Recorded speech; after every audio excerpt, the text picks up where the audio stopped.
Shalom jemaat Tuhan, atas nama para rohaniwan, penatua, dan para diaken, saya mengucapkan selamat tahun baru kepada kita semua, jemaat Tuhan yang ada di kota ini maupun di kota-kota yang lain, bahkan di luar negeri. Biarlah kiranya tahun ini menjadi tahun yang istimewa, karena Tuhan memberkati, menyertai kita. Kita sudah berhasil melewati tahun 2020,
dan sekarang kita memasuki tahun 2021, kiranya kita memasuki tahun ini dengan penuh pengharapan.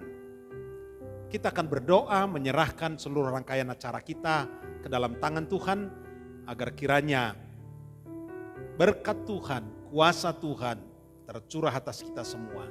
Mari kita berdoa. Terpujilah namamu, Bapa yang di sorga, di dalam nama Tuhan Yesus Kristus, Tuhan yang sudah memimpin kami, yang sudah memberkati kami melewati tahun yang lalu, dan sekarang kami berada di tahun yang baru. Terima kasih untuk anugerah Tuhan, untuk kemenangan, untuk sukacita, untuk berkat yang Kau berikan kepada kami. Pertolongan-Mu yang tidak putus-putusnya telah kami terima, kami alami, dan kami memuji Tuhan untuk segala kebaikan Tuhan. Dan memasuki tahun yang baru ini, kami menyerahkan seluruh hidup kami dengan penuh iman, dengan penuh pengharapan, dengan penuh kasih kepada Tuhan. Karena kami tahu bahwa Tuhan adalah Tuhan yang baik. Tak habis-habisnya kasih setiamu, selalu baru setiap pagi. Dan itu sebabnya kami menyerahkan seluruh hidup kami ke dalam tangan-Mu. Terpujilah namamu di dalam nama Tuhan Yesus Kristus. Haleluya. Amin.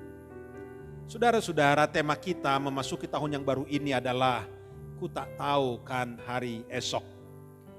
Sebelum kita mendengarkan beberapa pujian, saya ingin membacakan untuk kita dari Kisah Para Rasul pasal 20 ayat 22 sampai dengan ayat yang ke-24. Demikian firman Tuhan. Tetapi sekarang sebagai tawanan roh, aku pergi ke Yerusalem. Dan aku tidak tahu apa yang akan terjadi atas diriku di situ, selain daripada yang dinyatakan Roh Kudus dari kota ke kota kepadaku, bahwa penjara dan sengsara menunggu aku. Tetapi aku tidak menghiraukan nyawaku sedikit pun, asal saja aku dapat mencapai garis akhir dan menyelesaikan pelayanan yang ditugaskan oleh Tuhan Yesus kepadaku, untuk memberi kesaksian tentang Injil kasih karunia Allah. Sebelum kita mendengarkan firman Tuhan lebih jauh, mari kita dengarkan pujian berikut ini.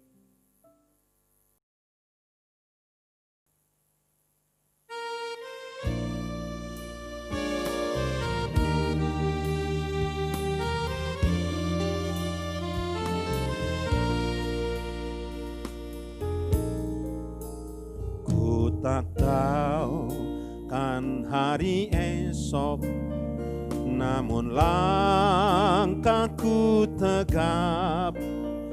Bukan surya ku harapkan, karena surya kan lenyap. Oh, tiada ku gelisah akan masa menjelang. Ku berjalan serta Yesus, namun hatiku tenang.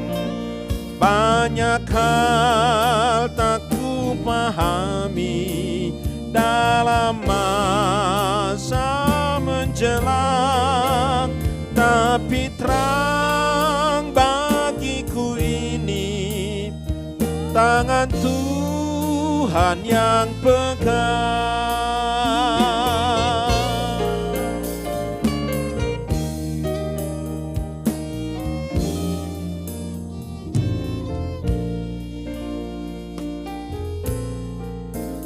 Takut tahu kan hari esok, mungkin langit kan gelap, tapi Dia yang penuh kasih melindungiku tetap. Meski susah perjalanan, gelombang dunia menderu, dipimpinnya ku bertahan sampai akhir langkahku. Banyak hal tak ku pahami dalam masa menjelang, tapi terang bagiku ini tangan Tuhan yang pegang. Tapi terang bagiku ini tangan Tuhan yang pegang.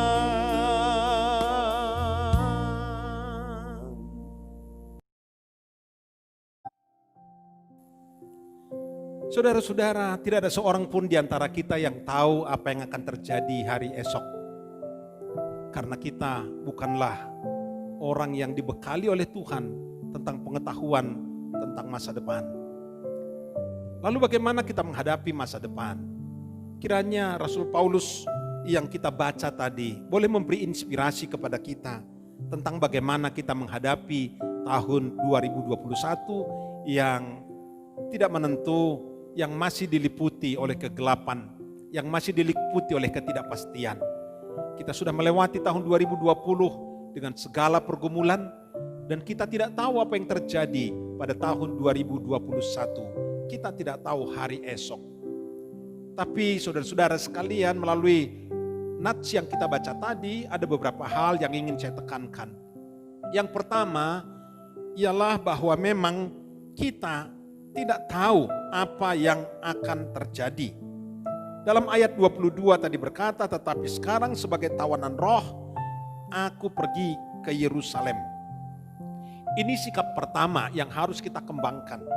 Bahwa memasuki tahun yang baru ini, kita harus bersedia untuk ditawan oleh roh. Ditawan roh bukan berarti kita dibelenggu, melainkan Dia mau memimpin kita, Dia mau mengarahkan jalan hidup kita. Yang penting kita bersedia untuk dituntun olehnya. Ada banyak orang yang menghadapi tahun yang baru dengan berbagai rencana, berbagai tujuan, berbagai target, berbagai goal. Tetapi mereka lupa bahwa Tuhan bisa memimpin hidup mereka. Paulus berkata, aku pergi ke Yerusalem, tidak tahu apa yang terjadi, tapi aku pergi sebagai tawanan roh. Aku pergi ke sana diikat, dibelenggu oleh roh. Diarahkan, dituntun, dipimpin. Itu sebenarnya yang dimaksud di situ sebagai tawanan roh. Perjalanan hidup kita ke depan biarlah dimulai dengan sikap seperti ini. Yaitu kita menyerahkan diri di bawah kendali daripada Roh Kudus. Karena Dia mempunyai rencana bagi kita. Jalannya tidak terselami, pikirannya kita tidak pahami. Yang kita tahu ialah bahwa Dia akan membawa kita ke satu tujuan yang pasti. Dia akan membawa kita kepada target yang jelas. Lalu kita ditawan olehnya, dibimbing olehnya, diarahkan olehnya. Nah, sikap yang perlu dikerjakan di sini ialah membuka diri untuk ditawan oleh Roh Kudus. Itu yang pertama. Sebelum kita masuk ke poin yang kedua, mari kita dengarkan sebuah nyanyian lagi.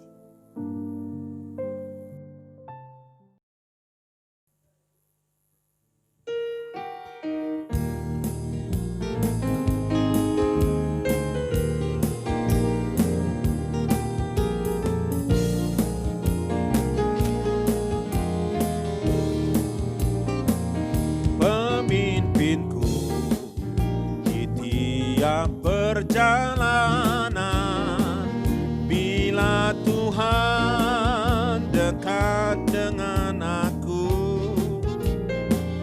hadiratnya ubah gelap jadi terang, jalan sukar diratakan selalu.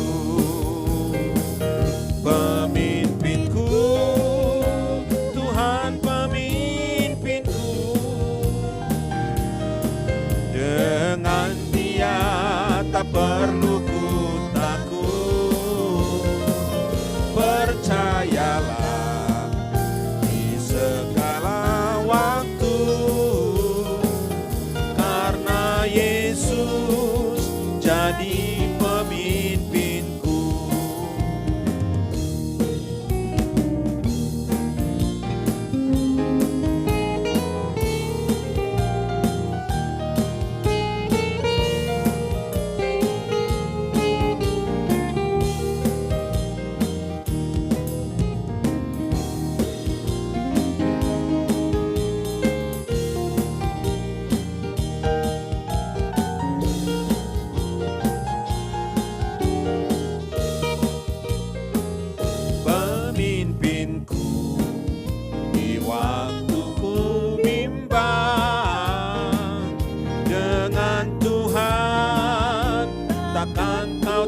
Tersesat, pimpin aku dalam perdamaian, karena Tuhan jalan kebenaran. Pemimpinku, Tuhan pemimpinku, dengan Dia tak perlu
Yang kedua, Paulus berkata, aku tidak tahu apa yang akan terjadi atas diriku selain daripada yang akan dinyatakan oleh Roh Kudus. Aku tidak tahu apa yang akan terjadi dengan diriku. Memang sekali lagi saya berkata, tidak ada seorang pun yang tahu apa yang terjadi esok. Apa yang terjadi minggu depan, bulan depan, pertengahan tahun, di penghujung tahun. Ada orang mencoba untuk mencari tahu melalui banyak membaca ilmu pengetahuan, bahkan ada yang pergi kepada peramal-peramal, mencoba untuk mengerti apa yang akan terjadi dalam hidupnya atau atas hidupnya di masa yang akan datang. Tetapi orang sekelas Rasul Paulus yang begitu dekat dengan Tuhan, yang mempunyai begitu banyak pengalaman dengan Yesus, pengalaman-pengalaman yang sungguh-sungguh rohani sekali, dalam sekali pengalamannya, dia pun berkata, aku tidak tahu apa yang akan terjadi hari esok. Apa yang terjadi di situ, aku sama sekali tidak tahu. Jadi saudara-saudara, kalaupun kita tidak mengerti apa yang terjadi hari esok, jalani saja, masuki hari demi hari, minggu demi minggu, bulan demi bulan, dan percayakan hidupmu ke dalam tangan Tuhan. Oleh karena apa? Oleh karena jaminan yang Tuhan berikan kepada kita bahwa Dia menyertai kita, Dia Immanuel, Dia adalah Allah yang selalu menuntun kita, itu tidak akan pernah diingkari. Tuhan menuntun kita sekalipun kita tidak tahu apa yang terjadi hari esok, apa yang akan terjadi di depan kita. Yang penting kita mempunyai Bapa yang adalah jaminan, yang memiliki hari esok, yang memiliki masa depan. Dialah yang mempunyai masa yang akan datang. Dia Alfa dan Omega, Dia yang awal, Dia yang akhir. Seluruh masa ada di dalam kekuasaannya. Dia memulai pada Alfa dan Dia akan terus menuntun kita sampai kepada Omega. Dia selalu beserta dengan kita. Inilah kepastian yang kita peroleh di dalam Tuhan kita, Yesus Kristus. Yang ketiga, saudara-saudara sekalian, masih di ayat yang sama dikatakan tadi, aku tidak tahu apa yang terjadi selain dari apa yang akan dikatakan kepadaku oleh Roh Kudus. Selain daripada yang dinyatakan Roh Kudus dari kota ke kota. Sekalipun kita ditawan oleh roh seolah-olah kita tidak punya kebebasan, sekalipun sama sekali tidak ada pengetahuan tentang hari esok, tapi ternyata ada kemungkinan bahwa dalam perjalanan hidup ini Roh Kudus memberitahukan kepada kita hal-hal yang tersembunyi, yang rahasia, yang kita tidak tahu sama sekali, yang kita tidak pahami, tapi ternyata Roh Kudus menyatakan hari demi hari, peristiwa lepas peristiwa. Ada kesempatan kita boleh mengetahui rencana Tuhan.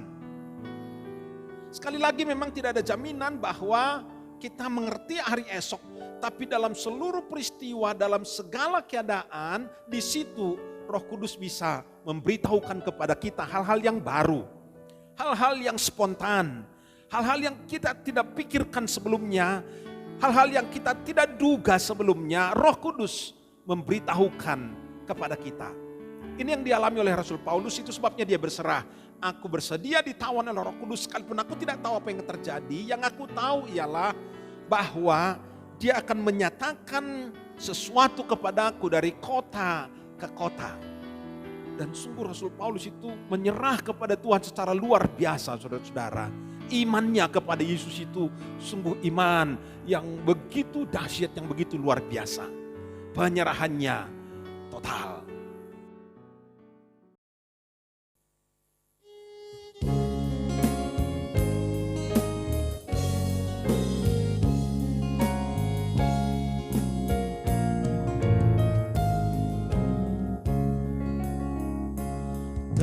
Tenanglah kini hatiku, Tuhan memimpin langkahku.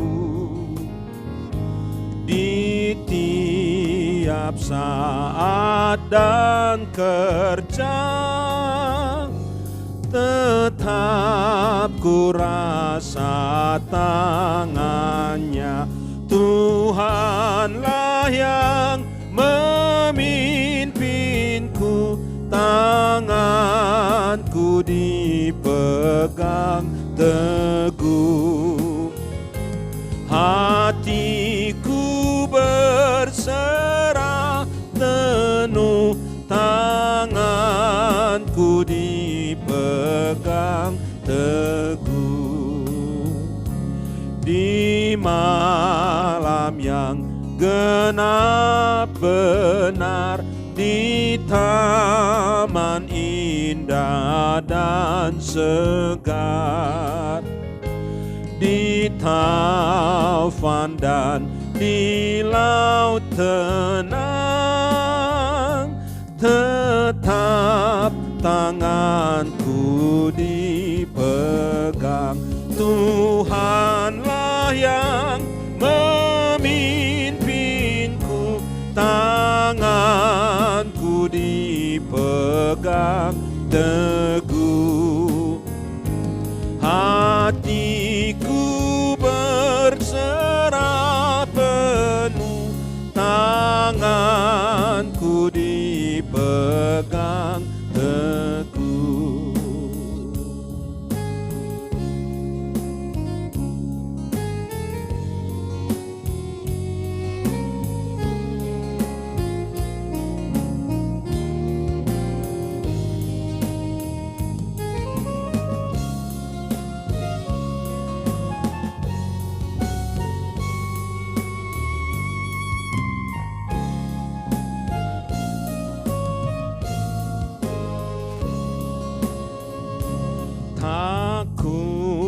Sesalkan hidupku, betapa juga nasibku,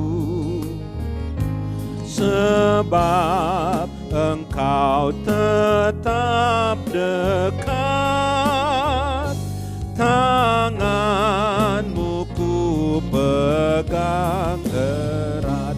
Tuhanlah yang memimpinku, tanganku dipegang teguh.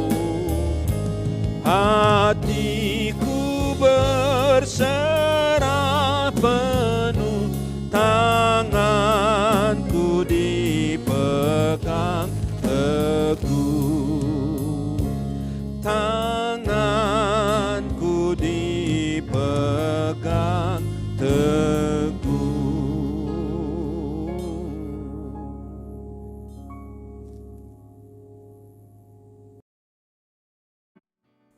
Yang keempat, apa yang kita bisa pelajari dari ayat-ayat ini ialah bahwa Paulus berkata, aku dapat mencapai garis akhir.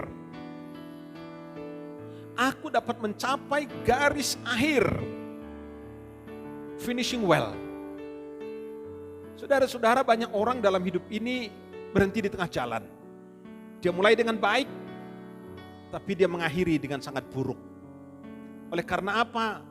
Karena dia tidak hati-hati, tidak menjaga diri. Dia tidak menyerahkan diri kepada Tuhan. Tapi Paulus berkata, asal saja aku mencapai garis akhir, itu artinya apa? Ada harapan bahwa kita bisa sampai kepada pelabuhan terakhir. Dan penyelesaiannya adalah penyelesaian yang sangat baik. Maka pastikan di tahun ini saudara boleh mencapai target-target yang Tuhan sudah berikan sampai ke garis finish. Finish berarti bukan kita tinggalkan dunia ini, tapi adalah bahwa kita mencapai target yang Tuhan sudah tetapkan. Sasaran, goal yang Tuhan sudah tetapkan bagi kita.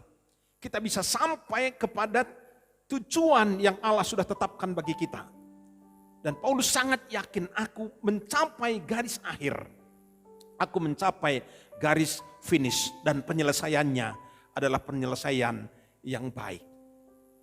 Banyak orang Kristen dia gagal oleh karena apa? Dia tidak menjaga perasaannya, dia tidak menjaga imannya, dia tidak menjaga pergaulannya, dia tidak menjaga akan kesiapan mentalnya, sehingga begitu menghadapi penentangan dan pertentangan, begitu menghadapi aral melintang di depannya, dia dihadang oleh berbagai-bagai persoalan, lalu dia berhenti. Bahkan banyak yang menyimpang dan tidak sedikit yang mundur. Tapi Paulus memberikan contoh, memberikan kepada kita inspirasi bahwa setiap kita bisa mencapai garis akhir. Dan yang terakhir, di ayat yang ke-23 tadi, dalam ayat 24 dia berkata, aku menyelesaikan garis akhir dan menyelesaikan pelayanan yang ditugaskan Tuhan kepadaku untuk memberikan kesaksian tentang Injil kasih karunia Allah. Memberi kesaksian tentang Injil kasih karunia Allah. Saudara-saudara, perjalanan hidup Kristen bukan sekedar ya jalani, nikmati berkat, nikmati pertolongan, nikmati anugerah Tuhan, dapatkan yang terbaik, sembuh dari sakit, diberikan berkat berlimpah-limpah, ditolong dalam segala keadaan, keluarga dipulihkan. Bukan cuma itu, tapi ada tanggung jawab, ada panggilan, ada penugasan yang Tuhan berikan kepada kita, yaitu memberitakan Injil Kerajaan Allah. Dalam seluruh perjalanan hidup kita, biarlah ini yang menjadi tujuan utama kita di dalam hidup ini. Entah kita di gereja, entah kita di rumah, entah kita di lapangan pekerjaan, entah kita dalam pergaulan, biarlah Injil kasih karunia Allah boleh diberitakan melalui kita. Mulut kita memberitakan kebaikan Allah, berkat-berkat Allah, penyelamatannya dalam Yesus Kristus. Rasul Paulus itu dalam seluruh hidupnya, apapun yang dia alami, kesukaan, kesusahan, kesukaran, penderitaan, dalam segala keadaan itu, dia berkata, yang penting Injil Kerajaan Allah diberitakan. Nah, saudara-saudara, biarlah dalam seluruh pengalaman hidup kita juga, di situ Injil diberitakan. Ketika kita diberkati, maka ujungnya ialah Injil diberitakan. Ketika kita menang atas segala pencobaan, Injil beritakan. Ketika kita sembuh dari sakit penyakit, biarlah Injil diberitakan. Dalam seluruh keadaan hidup kita, biarlah Injil dari kasih karunia Allah boleh diberitakan kepada dunia ini. Saudara-saudara, memasuki tahun yang baru ini, biarlah kiranya sikap Paulus ini boleh kita kembangkan. Itu ada pada kita, dan di penghujung tahun kita akan berkata, terpujilah Tuhan yang memimpin perjalanan hidupku, yang memberikan kemenangan kepadaku, dan dengan bangga kita berkata, Dia yang memulai dan Dia dapat memimpin kepada kesempurnaannya. Dan kita boleh melihat nanti di penghujung tahun bahwa setiap kita mengalami kemenangan yang luar biasa dan kita memuliakan nama Allah.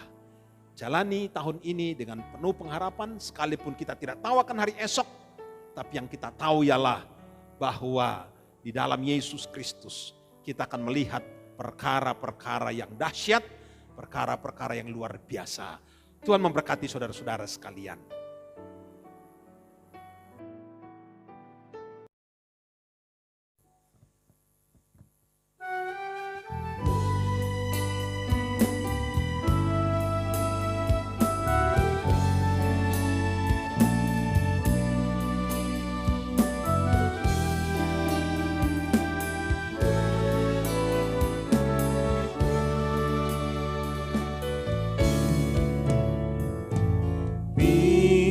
Bimbinglah daku, ya Yesus,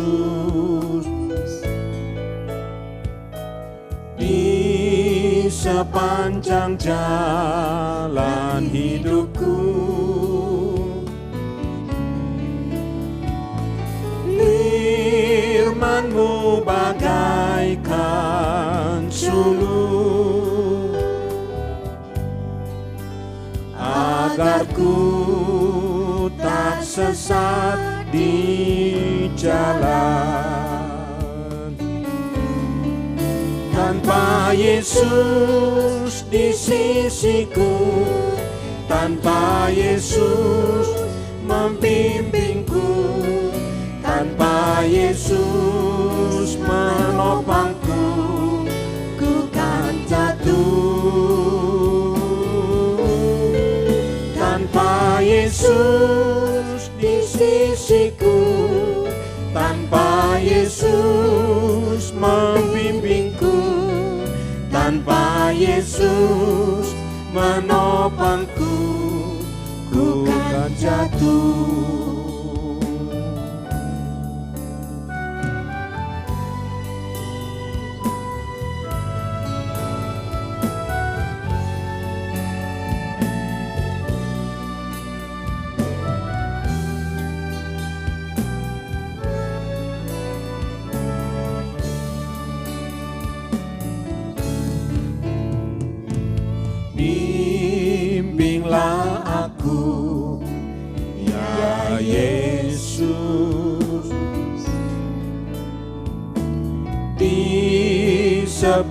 sepanjang jalan hidupku. Firman-Mu bagaikan suluh, agar ku tak sesat di jalan. Dengan Yesus di sisiku, dengan Yesus membimbingku, dengan Yesus menopangku, ku tak jatuh. Dengan Yesus di sisiku, dengan Yesus membimbingku, dengan Yesus menopangku, ku tak jatuh.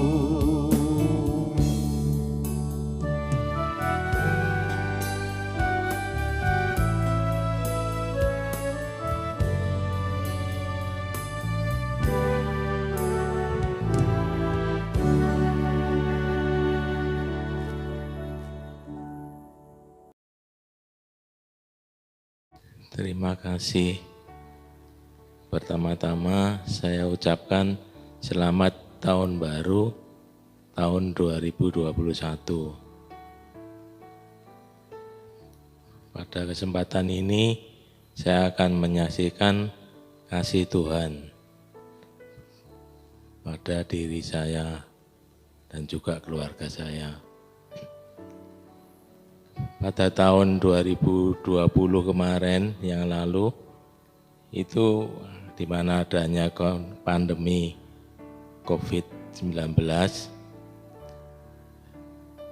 di mana itu dampaknya mengena pada hampir semua orang, termasuk diri saya, di mana mungkin gangguan secara ekonomi itu menimpanya juga pada banyak orang, juga termasuk pada diri saya dan keluarga saya. Jadi saya dan keluarga juga mengalami gangguan perekonomian keluarga. Cuman saya berusaha untuk tidak berlarut tenggelam dalam masalah tersebut, karena ya saya sudah usia lanjut, juga kalau sampai larut efeknya bisa macam-macam, efek sakit segala kan nggak enak efeknya.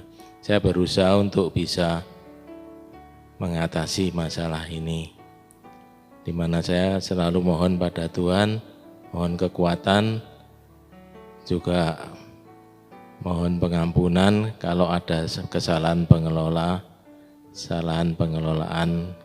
keuangan dalam keluarga saya. Saya mohon pengampunan dan juga mohon kekuatan untuk dapat mengatasinya. Di mana sudah hampir satu tahun berjalan ini, ternyata Tuhan berikan kekuatan pada saya untuk bisa mengatasi masalah ini, tidak larut tenggelam dalam masalah ini, di mana saya dapat melewati tahun 2020 dengan tidak terlarut dalam masalah yang saya hadapi. Bahkan saya pernah merasakan sukacita yang luar biasa dari Tuhan, di mana beberapa hari lalu itu saya dengan tidak terencana, saya bergurau dengan saudara-saudara seiman pada WA Group, antara lain dengan Kohani, dengan Ko Junarka, mungkin ada Pak Pujo juga, di mana saat tersebut saya merasakan ada sukacita luar biasa, dan saya yakin ini sukacita dari Tuhan. Lama sekali sukacita itu berlangsung, sampai saya WA ke Pak Yerus, Pak, saya kok dengan bergurau dengan saudara seiman mengalami sukacita yang sangat ya Pak. Terus Pak Yerus bilang, ya dinikmati aja kawan, dinikmati, syukur bisa sampai berbahasa roh. Nah saya mencoba, terus disarankan Pak Yerus, ucapkan haleluya, haleluya begitu. Terus saya mencoba, saya ucapkan haleluya, haleluya, haleluya. Memang rasanya lebih enteng dan lebih lancar dari biasanya. Saya teringat peristiwa berapa puluhan tahun lalu ya, saat itu saya pernah merasa sukacita yang semacam ini tahun 1986, waktu saat itu saya diterima bekerja di BCA. Dan saya merasa sukacita saat itu hampir mirip dengan ini, dan saat itu saya mengucapkan haleluya, haleluya juga. Di mana hal tersebut bisa membuat enak pada diri saya begitu. Dan seakan saya bisa melupakan masalah-masalah yang terjadi pada keluarga, pada saya dan keluarga. Saya bisa melupakan itu. Dan sukacita yang awet sampai besoknya aja masih terasa sukacita itu. Jadi kalau kita mohon pada Tuhan, kita mohon benar-benar untuk pada Tuhan kita bisa mengatasi masalah-masalah pada hidup kita. Juga dari khotbah Ibu Yairus pada minggu terakhir bulan Desember, di mana khotbahnya untuk menghindari adanya masalah itu juga semakin menguatkan saya, dan benar-benar untuk pada Tuhan kita bisa mengatasi masalah-masalah pada hidup kita. Juga dari khotbah Ibu Yairus pada minggu terakhir bulan Desember, di mana khotbahnya untuk menghindari adanya masalah itu juga semakin menguatkan saya, dan di tahun 2021 ini sebaiknya kita mengikuti nasihat khotbah itu untuk bisa menghindari masalah-masalah yang tidak mengenakan yang mungkin bisa timbul karena salah langkah kita. Demikian sedikit kesaksian saya malam pada hari ini, dan terima kasih untuk kesempatan ini. Dan saya selalu bersyukur pada Tuhan saya bisa mengatasi masalah ini hingga saat ini. Terima kasih Tuhan, terima kasih. Haleluya, haleluya, amin.